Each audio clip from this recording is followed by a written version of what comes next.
Eu saúde os me acompanho.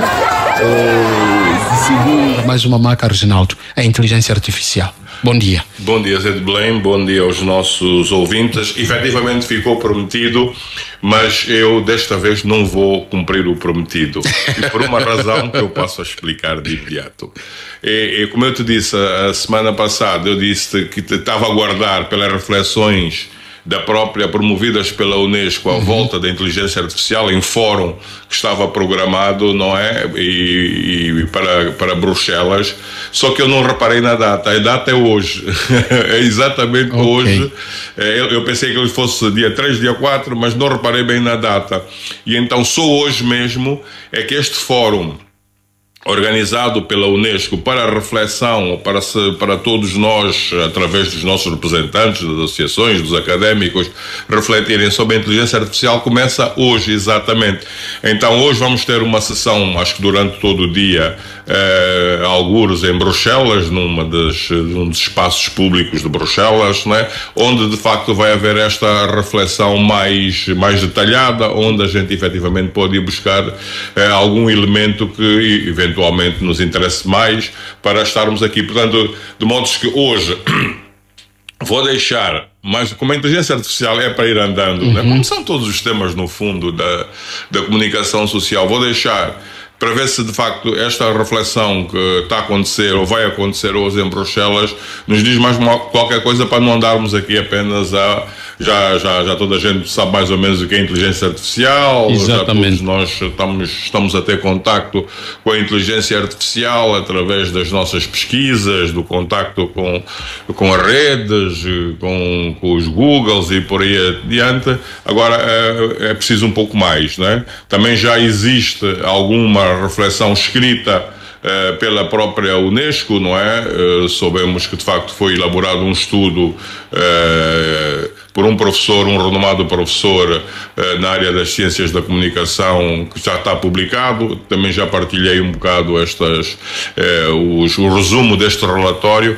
Então, Zé de Belém, vamos deixar para uma próxima oportunidade a inteligência artificial, e hoje vamos dar sequência, aliás, a um tema que tem a ver com o que já foi aqui dito no início, não é, do programa, pelo Milton, né? E tem a ver exatamente também com esta mensagem do secretário-geral das Nações Unidas. Tu acabas de fazer aqui uma referência aos seus aspectos principais. Ele de facto gravou um vídeo, eu também tive acesso a este vídeo nos últimos... ontem ou anteontem, não é? Às vezes as Nações Unidas nem sempre disponibilizam rapidamente, às vezes uma pessoa tem que andar ali à procura, e então esta mensagem do secretário-geral tem, de facto, muito mais, se calhar, a ver connosco hoje, se calhar, do que a inteligência artificial no capítulo da violência, não é? E nós estivemos aqui a ver, o programa esteve aqui a abordar a questão da violência contra os jornalistas, que é, de facto, também um tema recorrente do Dia Mundial da Liberdade de Imprensa, não é? Nós temos, ano após ano, temos observado que não há, de facto, uma alteração significativa desta relação sobretudo entre as autoridades, né, e os jornalistas. Mas depois temos os contextos de conflito onde, de facto, a coisa ainda fica pior. E o secretário-geral das Nações Unidas, nesta mensagem, destaca, de facto, este condicionamento que se tem estado a agravar, não é? Tem estado a agravar em contextos de conflito. Agora vamos ter mais um conflito, começou ontem ou anteontem, entre a Índia e o Paquistão, não é? E aquilo é muito perigoso mesmo, como sabes, né? São duas potências nucleares, né? Já se começaram a bombardear e, naturalmente, os jornalistas vão estar presentes, vão tentar saber. Já há reportagens de profundidade. Ontem ou anteontem vi uma reportagem de alguém, acho que era até da CNN, um jornalista a chegar lá ao alto das montanhas, lá na Caxemira, onde é que os problemas acontecem, onde é que os grupos se movimentam.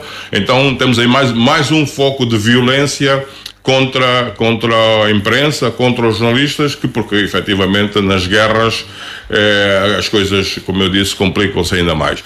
Aqui há uma pequena, não digo correção, mas uma precisão.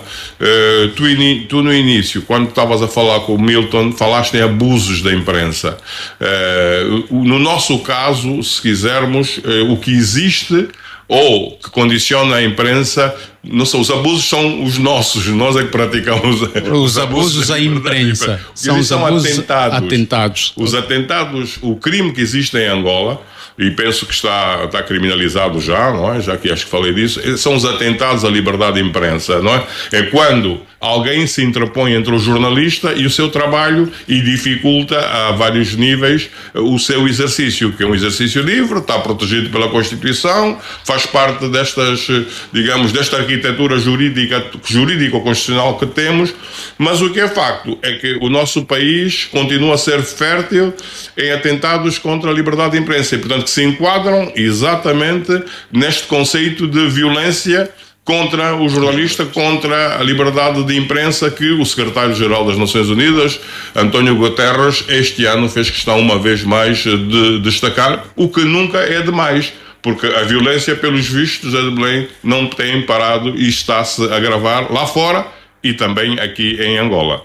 Ok, nós aqui em Angola, por acaso, enquanto eu lia a mensagem de António Guterres, além da referência que ele faz aos problemas faixa de Gaza, e agora o Reginaldo também recorda aqui que é um conflito latente. Na verdade não é um conflito latente, é uma coisa que já vem do passado, desentendimento entre os dois países, e todo o resto levou-me claramente a identificar aquilo que tem estado a acontecer aqui no nosso país, Reginaldo. Sim. Nós estamos à espera também de ver que voltem a acontecer mortes aqui no nosso país.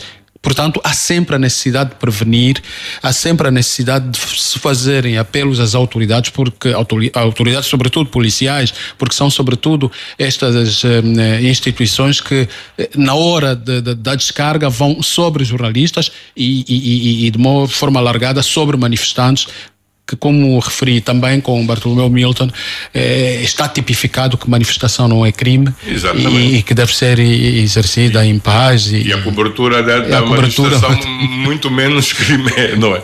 Bom, efetivamente nós temos de facto aqui uma situação muito complicada. E há aqui um outro tipo de violência em Angola contra o jornalismo ou contra os jornalistas, sobre o que é visível ou que nós sentimos mais fora de Luanda, mas em Luanda também, que é aquela violência silenciosa institucional, onde os profissionais se sentem intimidados. Este tipo de intimidação que António Guterres refere aqui na sua mensagem, a intimidação existe na relação do administrador, do governador, do procurador. Quando ele diz qualquer coisa ao jornalista, ele não pode dizer isso, não pode fazer mensagem subliminar, não é? É um pouco como a história do assédio, não é? O assédio, às vezes, com um olhar, pode estar a fazer coisas que não deves, pela lei até, e pela ética, já nós sabemos, né? Mas nós temos esse tipo de intimidação, que é silenciosa, que é aquela, por exemplo, nós tivemos a questão das perguntas incómodas, né? Em que os jornalistas depois quase que são vítimas de terem feito perguntas, mal ou bem feitas, as perguntas nunca são mal feitas, ou não, todas as perguntas são possíveis, né? Dependem sempre da resposta. E nós temos de facto aqui esta situação que é ainda mais complicada, porque a outra, a da violência visível, a do polícia que fica com o telemóvel, que nos agride, que impede, ou que mesmo ataca o órgão, né? Já tivemos situações aqui mais graves de ataque ao órgão, de ataque ao produto final do órgão, ir à gráfica, não deixar que o jornal seja impresso. Nós temos de facto um clima de violência institucional muito grande em Angola, não é?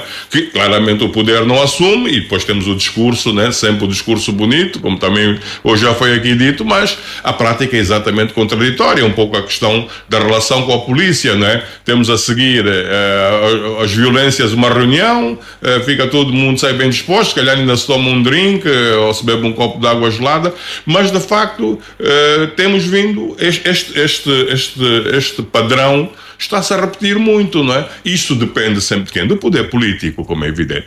Por mais que o poder político não possa controlar o polícia que está na linha da frente, que está numa manifestação, que tem os seus nervos e que também tem a sua responsabilidade.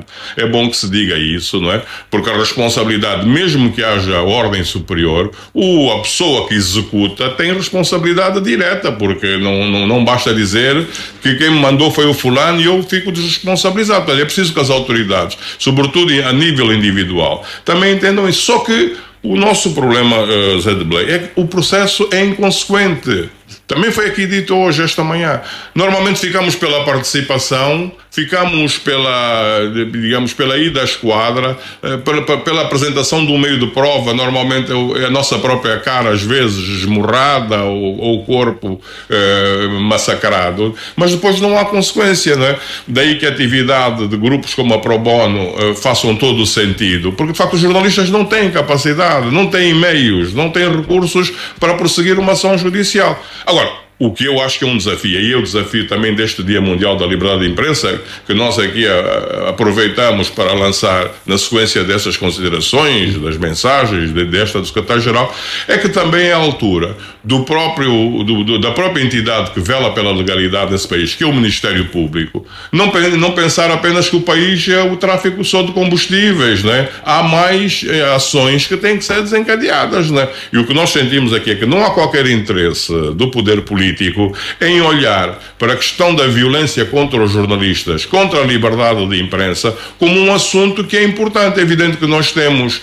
muitas coisas importantes neste país, tudo é prioritário, mas não podemos olhar para o lado a dizer que não, isto dos jornalistas, eles também é que arranjam esses problemas, estão sempre a falar mal uns dos outros, né? Ou dos outros. Exatamente. Há muitas perguntas que se fazem em relação à atuação das polícias que vão às ruas sempre que há este tipo de situações.